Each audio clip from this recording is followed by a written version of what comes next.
वो तपस्या करता है तो हमें अच्छा नहीं लगता। देखो ऐसे भी होते कि महाराज उसका नाम बोलेगा,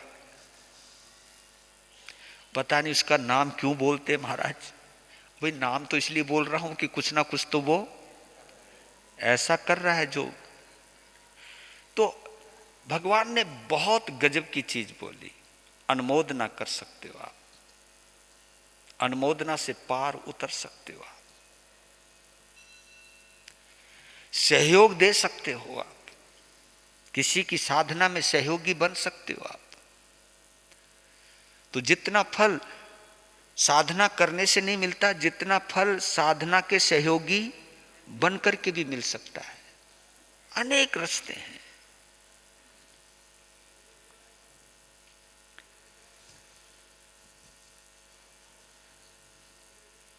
पजवा स्वामी और सम्यक्त का जो सूत्र है, अरिहंतो महदेव, अरिहंत मेरे देव हैं, क्योंकि पजवा स्वामी तभी होगी। इन दोनों को जोड़ के रखना है। अरिहंत मेरे देव हैं, उस अरिहंत की पूजा करने का एक ही तरीका है कि मेरे अंदर जितने भी राग द्वेष कम होते जाएंगे, मेरी पजवा स्वामी बढ़ती जाएगी, परिउपासना होती जाएगी। मैं ठाणांग सूत्र के ठाणांग सूत्र के अंदर 6 चीज बतलाई उन्होंने, भगवान महावीर ने, अद्भुत है, मुझे अच्छा लगा। और वो चिंतन के सूत्र आपके पास लेकर के आ रहा हूं। देखिए, मनुष्य को मिट्टी से भी तुलना की है, मनुष्य की मिट्टी से, वृक्ष से भी तुलना की है, पशु पक्षी से भी तुलना की है, और मनुष्य की मनुष्य से भी तुलना की है, मनुष्य की देव से भी तुलना की है, और मनुष्य की देवाधि देव से भी तुलना की है। ये अद्भुत है। ठाणांग सूत्र का ये प्यारा सा सूत्र है। अंतर देखिए, और इसके अंदर आप अपने आप को चेक कर सकते हो, अपने आप का निरीक्षण कर सकते हो कि मैं किस कैटेगरी का हूं, और अंदर से कीजिएगा। यहां शोर मचाने की जरूरत नहीं है, क्योंकि शोर तो तुम अच्छा ही मचाओगे, कौन अपने को छोटा बताएगा। पर लेकिन सुनते सुनते जब आपको लग जाए, क्योंकि आप कभी कभी है ना, जब हमारी तुम्हारी ईगो का पैमाना नीचे आ जाता है, तब हम रियल सोचने लगते हैं, रियल सोचने लगते हैं। लेकिन जब हम स्वयं को श्रेष्ठ मानने लग जाते हैं और दूसरे को छोटा मानने लग जाते हैं, तो हम गलत फहमियां ही करते हैं। और भगवान महावीर का एक उद्बोधन पढ़ रहा था कि स्वयं को श्रेष्ठ मानना और सामने वाले को छोटा मानना, ये भी एक हिंसा है, ये भी एक हिंसा है। देखो अहिंसा की कितनी गहरी परिभाषा की भगवान ने। इसको समझाने के लिए एक छोटा सा उदाहरण देता हूं कि एक बार 2 सैनिक, पजवा स्वामी का अर्थ देखना है इसके अंदर। एक बार 2 सैनिक दुश्मन की सेना पर आक्रमण करने से पहले एक मंदिर में जाते हैं प्रार्थना करने के लिए। दुश्मन की सेना पर आक्रमण करने से पहले एक मंदिर में जाते हैं प्रार्थना करने के लिए। प्रार्थना की, प्रार्थना करके बाहर निकले तो पहले वाले ने दूसरे से पूछ लिया कि तूने क्या प्रार्थना की आज, तूने क्या भगवान से क्या मांगा, भगवान से क्या मांगा। तो उसने कहा कि मैंने भगवान से एक चीज मांगी, हे प्रभु आप हमें शक्ति दो, आप हमें शक्ति दो कि एक दुश्मन भी बच ना पाए, एक भी दुश्मन बच ना पाए और हम अपने विरोधियों पर विजय पताका फहराए। मैंने तो भगवान से ये मांगा कि मुझे शक्ति दो कि सब पर अकेला भारी पड़ जाऊं, एक अकेला बोल दो।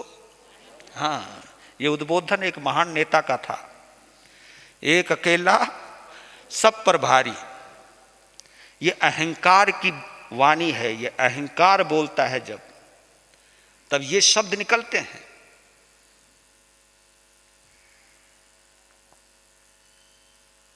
तो ये बात सुनकर के जिसने पूछा था उसने वो दूसरे से पूछ लिया, तूने क्या मांगा? कहा कि मैंने तो जैसा तुमने मांगा ऐसा मैंने कुछ नहीं मांगा है। तो फिर तूने क्या मांगा? तो मैंने यही मांगा कि हे परमात्मा हमें और हमारे दुश्मन के प्रत्येक सदस्यों को इतनी सद्बुद्धि दो, इतनी सद्बुद्धि दो कि ये युद्ध ही टल जाए, ये युद्ध ही टल जाए। हमें भी ऐसी सद्बुद्धि दो और दुश्मनों को भी ऐसी सद्बुद्धि दो कि युद्ध ही खत्म हो जाए, ये युद्ध होवे ही ना।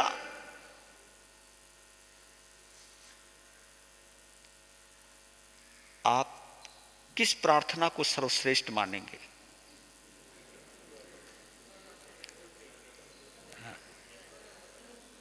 दो नंबर पे।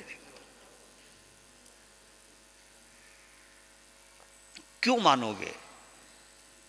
क्योंकि इसमें हिंसा के कोई भाव नहीं, क्योंकि जहां हिंसा के भाव आ जाते हैं वहां प्रार्थना खत्म हो जाती है। और ये लोगों की मानसिकता है क्या? जो जगत का पिता कहलाता है उससे हम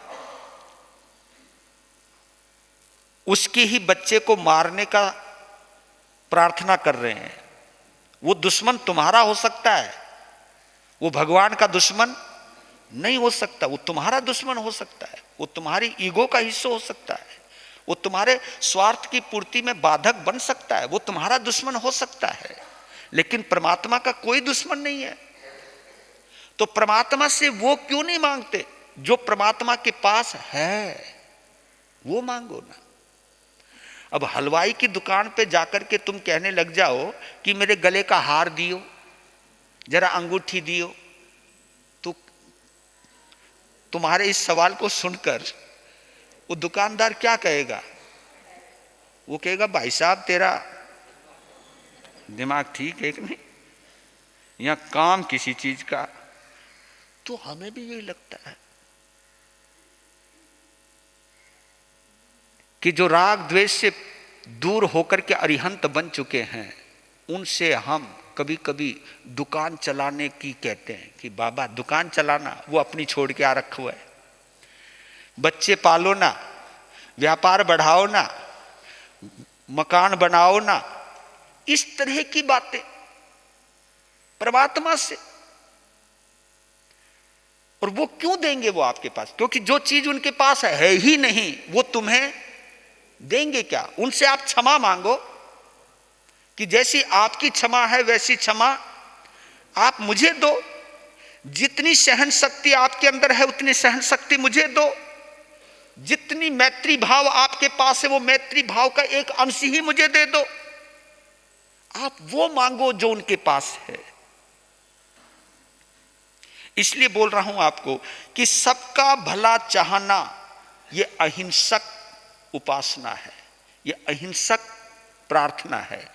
और सबका भला चाहना यही सच्ची पजवा स्वामी है, सच्ची पजवा स्वामी है।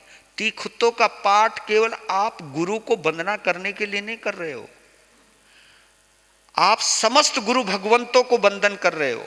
उन गुरु भगवंतों को जो अरिहंत भगवंतों में तब्दील हुए होंगे, और या जो अरिहंत बनने के लिए संत बने हैं। ये याद रख लीजिएगा, ये बड़ा गहरा सूत्र है।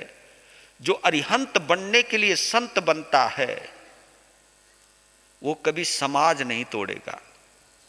रिपीट, जो अरिहंत बनने के लिए या अरिहंत की उपासना करने के लिए संत बनता है वो कभी समाज नहीं तोड़ेगा, और जो समाज तोड़ता है वो कभी अरिहंत का भक्त हो ही नहीं सकता, वो संत कहला ही नहीं सकता। हाँ, वो साधु हो सकता है लेकिन संत नहीं हो सकता। आप कहोगे साधु में और संत में अंतर क्या है? साधु व्यवहार पक्ष है, संत निश्चय पक्ष है। इसको ये समझिए, साधु दिखाई देता है, संत हुआ जाता है। साधु बना जाता है, संत होया जाता है। साधु बनने के लिए बाना बदलना पड़ता है, संत होने के लिए भाव बदलने पड़ते हैं। इतना अंतर है। रिपीट कर दूं दोबारा, साधु बनने के लिए बाना बदला जाता है, यानी गृहस्थ की ड्रेस छोड़ करके हमको एक जो समाज के द्वारा निर्धारित है वो बाना पहना जाता है, उसे हम साधु कहते हैं। साधु बनने के लिए बाना बदला जाता है और संत बनने के लिए भाव बदले जाते हैं। संत उसको कहते हैं जिसकी सत्य पर श्रद्धा है। जो सत्य से जुड़ गया वो संत होता है, जो संप्रदाय से जुड़ जाए वो साधु होता है। अधिकांशतः हम सब संत नहीं हैं, हम अभी साधु हैं।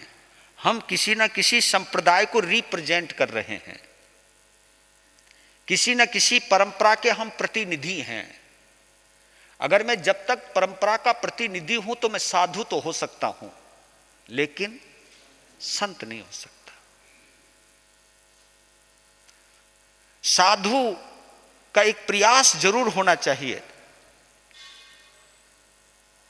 कि मैं किसी तरह संत भाव में आ जाऊं, और संत भाव वो होता है जो मैत्री भाव में रहता है, अहिंसा की भावना से जुड़ा हुआ रहता है। अब वो उन 6 सूत्रों को समझना। थानांग सूत्र को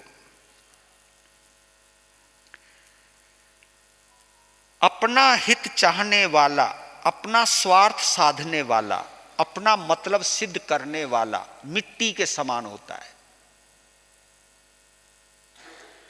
अधिकांशतः हम मिट्टी वाले ही हैं। हाँ, सच मानो तो मिट्टी वाले, मिट्टी के समान है, जो अपना स्वार्थ साधता है, अपना हित चाहता है। उससे और आगे चलते हैं। कुटुंब का यानी परिवार का हित चाहने वाला, अपने कुल खानदान का, कुटुंब का हित चाहने वाला वृक्ष के समान होता है। उस मनुष्य को वृक्ष के समान कहा है। किसको? जो अपने कुटुंब का हित चाहता है, अपने परिवार का ही हित चाहता है, अपने परिवार के बारे में ही सोचता है, उसके अलावा किसी के बारे में सोचता नहीं। पर लेकिन वो मिट्टी से ऊपर तो उठ गया है, क्योंकि उस परिवार में हर रिश्ते होते हैं, हर रिश्ते। परिवार का मतलब, कुटुंब का मतलब हर रिश्ता है। हाँ, ये मत समझना हम दो हमारे दो, ये पर्सनल फैमिली है। लेकिन जहां बात आती है कुटुंब की, तो उसमें तो जितने भी, और आगे चल करके तो पहले कुटुंब बड़े बड़े होते थे, माँ बाप के 5-5, 6-6 बच्चे होते थे। अब तो क्योंकि ज्यादा सोचना ही नहीं। इसलिए आदमी ने पहले से कोशिश कर दी कि सोचना ही नहीं, सोचना नहीं तो कुछ करना ही नहीं, ज्यादा इकट्ठा ही नहीं करना मामला। ये चलो तुम्हारी सोच हो सकती है, लेकिन आपका एक तर्क है कि आज एक बच्चे को पालना बहुत मुश्किल है, और पहले इतने बच्चे क्यों पल जाते थे? क्योंकि सब इकट्ठे रहते थे। माँ का काम केवल बच्चे को जन्म देना था, हाँ, और वो बच्चा पता नहीं कितने हाथों से गुजरता था, कितने हाथों से सहलाया जाता था, पता ही नहीं चलता था कि बच्चा कब गोद गोद गोद गोद में खेलता खेलता कब बड़ा हो गया। ये चीज थी पहले। लेकिन अब तो हर चीज, एजुकेशन महंगी होगी, सब चीज महंगी होगी, एक की परवरिश होनी महंगी होगी। मैं तो ये समझने लग रहा हूं कि आज एक बंदे का जितना खर्च है, एक बंदा जितना अपने पे खर्च करता है, उतने खर्चे से 50 जनों का परिवार पल जाता था पहले। ये तो आपने भी देखा होगा, उतने खर्चे से 50 जनों का परिवार पल जाता था आज।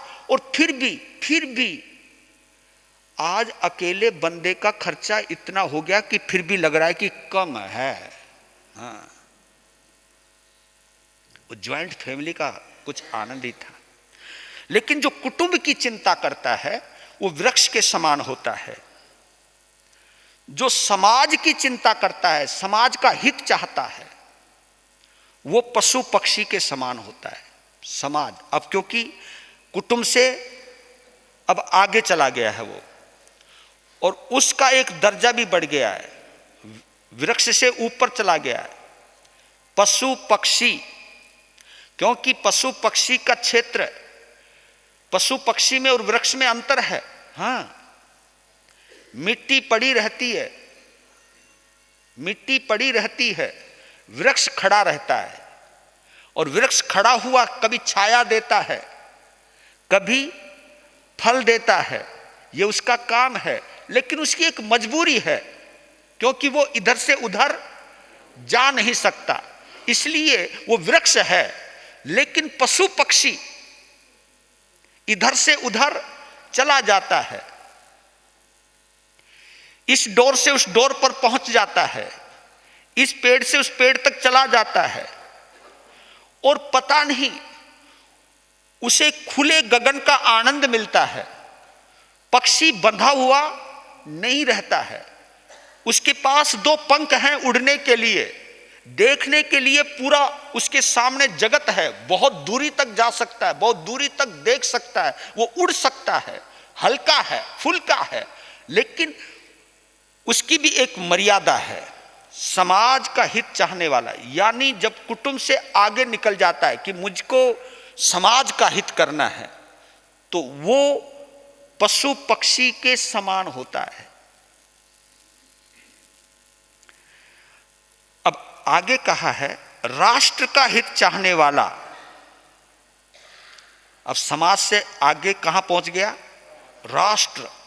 राष्ट्र का यानी देश का हित चाहने वाला मनुष्य के समान होता है। क्योंकि हम मनुष्य के समान हैं या नहीं तो खुद सोच लीजिए आप। क्योंकि मनुष्य के समान वो होता है जो देश का हित चाहता है। वसुधैव कुटुंबकम नहीं, अभी तो देशवासियों को जो अपना सगा मानता है, जो भी देश में रहता है, जो भी भारतवासी है, सभी को अपना मानता है।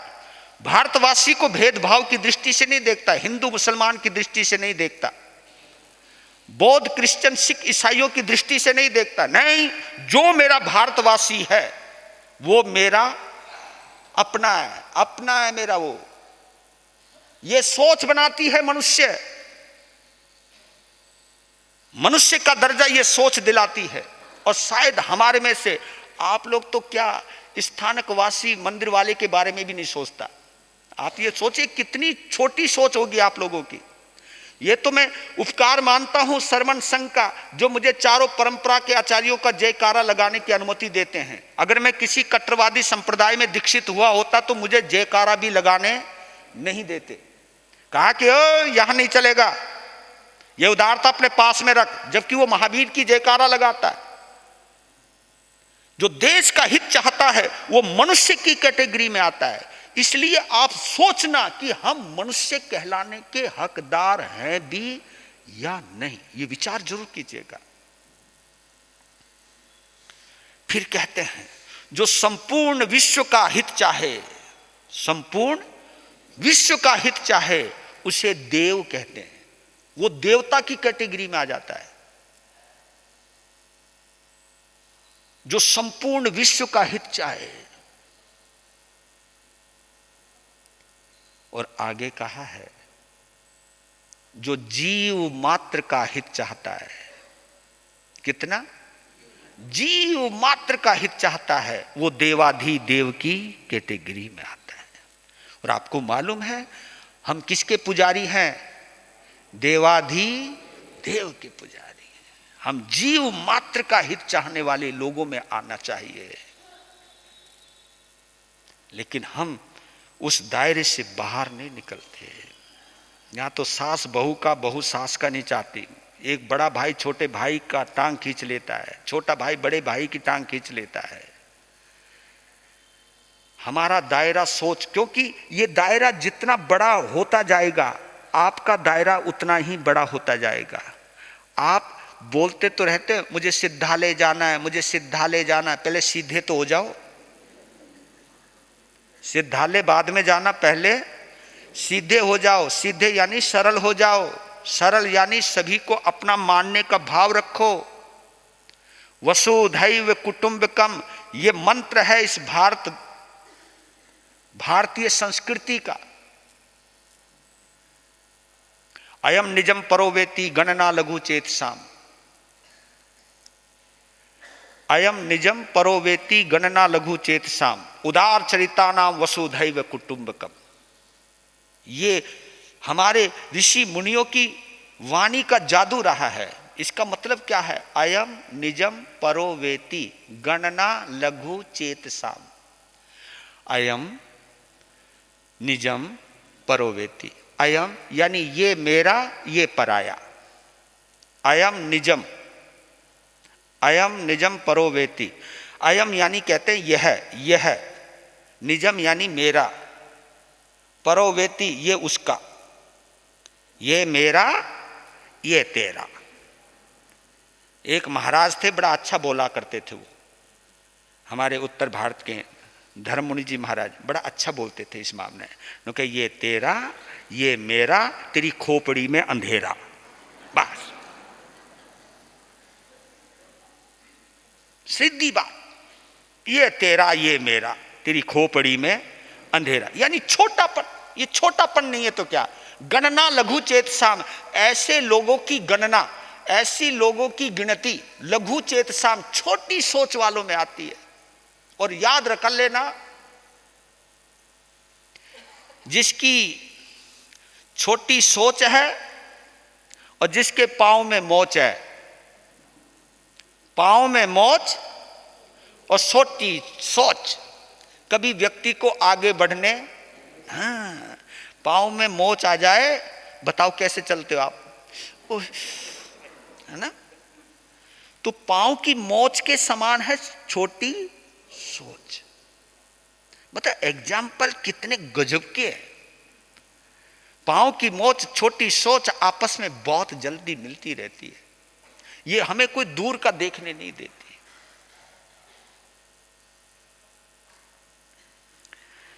ठीक है जी, समय हो रहा है, आज यहीं पे विराम ले रहा हूं, क्योंकि आज गुरुदेव की श्रद्धांजलि है। और मैं क्यों हमारे आदेश बाबू संघ के प्रतिनिधि और महामंत्री के तौर पर वहाँ पहुँचे थे, और कल का एक नज़ारा जरूर देखता हूँ मैं, क्योंकि उस नज़ारे के प्रत्यक्षदर्शी थे आदेश बाबू। लेकिन बनते गुरुदेव श्री पारस मुनि जी महाराज साहब, उनके चेहरे पर जो तेज था वो अद्भुत था। लग ही नहीं रहा था कि ये जा चुके हैं, ऐसा लग रहा था ये विश्राम कर रहे हैं। ये दृश्य उन्होंने देखा है, उन्होंने भेजी है, प्रतिकृतियां, चलचित्र भी इन्होंने भेजे हैं। तो उस दृश्य को देख करके मैं कहता हूं कि वो बंदे कितने अंदर से शांत होंगे, कितने शांत होंगे, और इस शांतता और सरलता की वजह से ही बड़े साइलेंटली पास अवे हो गए। क्योंकि जो उनकी मृत्यु भी बहुत शांत होती है, जो प्रकृति से शांत होते हैं। ऐसे अद्भुत व्यक्तित्व को हम थोड़ी देर अनुभव करें। इतना कहकर के अभी सभा को सौंप रहा हूं अपने आदेश बाबू।